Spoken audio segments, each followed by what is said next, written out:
Back to Superior Physical Therapy's educational newsletter this month. We're talking about shoulder pain. Yesterday I talked about how all the different parts of the shoulder, the bones, the joints, the muscles, the connective tissue. Today we're going to talk about the three most common diagnoses of shoulder pain. Remember, the diagnosis is not the cause of pain, but it's the type of pain, the way I like to think about it. So by far the number one most common diagnosis type of shoulder pain is what's called a rotator cuff tear. So now that kind of sounds scary, right? But let me help. Let's get out of this so we can see a little better. Geez, my anatomy system skills here are not so great. Let's center this. Here we go. And let's zoom out.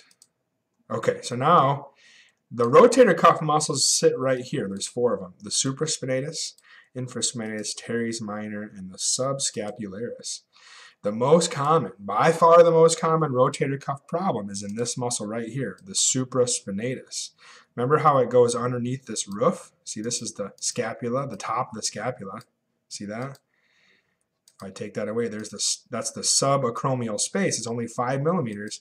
This muscle sits right in there, right? Think about that. If it rubs a bunch on that bony roof, it starts to fray.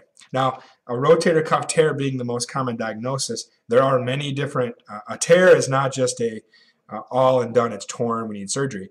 There are things like partial tears where only partially this tendon right here is torn, like 5%, 10%, 25%. There's full thickness tears, and then there's complete tears. Typically, a complete tear is a surgical situation where you can't lift your arm up, but all the other rotator cuff tears, there's tons of evidence to show that surgery is not imminent. There's a lot of things that naturally can be done to relieve shoulder pain.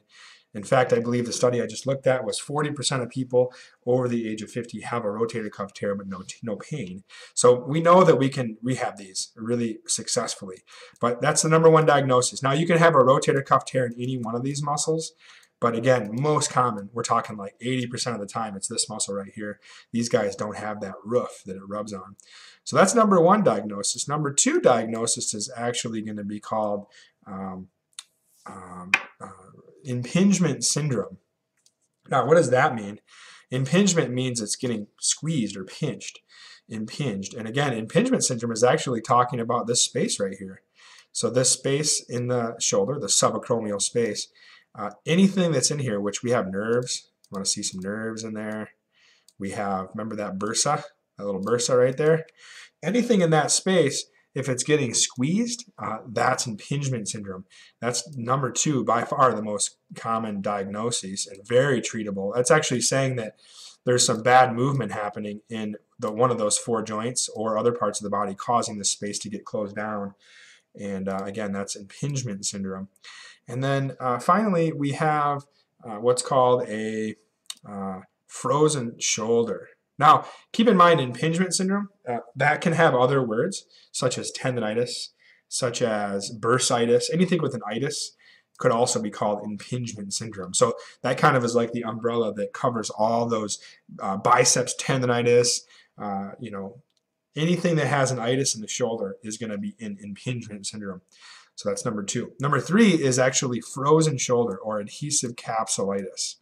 And I'm going to take these muscles away and we're going to go back to this and show the connective tissue. So you see how there's ligaments that attach these joints, but around this there's a capsule. This is actually like, think of it if I saran wrapped my joint to encapsulate the inside of the joint. If that ligament gets stiff, and in some people it can, it's very common in diabetics. It's also very common in, like, let's say 50 to 55-year-old women for unknown reasons. There's some theories on maybe hormones, but we've got this capsule becomes stiff and then the shoulder becomes really painful and doesn't move very well. So those are our three most common diagnoses of shoulder pain. And tomorrow in the final video, I'm going to talk to you about the three most common dysfunctions that occur that actually cause rotator cuff tears, impingement syndrome, and adhesive capsulitis. So again, reminder that we're hosting a free shoulder pain workshop this month, and you're invited.